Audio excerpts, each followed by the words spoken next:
పడినట్లుగా మనము చూస్తా ఉన్నాం. ఆలోచన చేయండి. ఇక దేవుడు మరలా పేతురు గారిని ఏం చేశాడంటే పునరుద్ధరించి లేవనెత్తి ఆశీర్వాదం వైపు నడిపించి ఏమనంటే, పేతురు నువ్వు నన్ను ప్రేమిస్తున్నావా? ఓఎస్ ప్రభు ప్రేమిస్తున్నాను. అయితే ఏమని చెప్పండి, నా గొర్రెలను కాయి, నా గొర్రెలను మేపు అని పేతురు గారికి దేవుడే స్వయంగా పిలిచి ఆశీర్వదించి సేవా పిలుపునిచ్చినటువంటి దేవుడు. ఈ రోజు నువ్వు అనుకుంటున్నావు, నేను ఏ పాటి వాడిని, నేను ఎందుకు బ్రతకాలి, నేను చచ్చిపోవాలని అనుకుంటున్నావేమో. నిరాశ చెందొద్దు ప్రియమైన సహోదరుడా.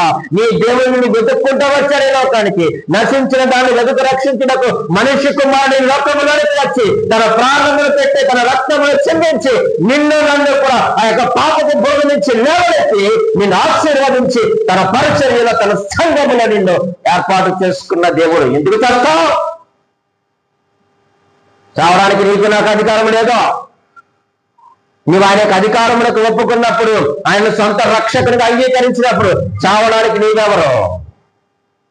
చంపడానికి సాతానెవడో కాదు కదా. ప్రియమైన సహోదరి, పేతురుని ప్రేమించి మరలా పునరుద్ధరించి లేవనెత్తి పిలుపునిచ్చి ఆశీర్వదించి రా నా సేవచే నా గొర్రెలను మేపు అన్నాడు. ఈరోజు పేతురుని లేవనెత్తినటువంటి దేవుడు నిన్ను నన్ను లేవనెత్తలేడా?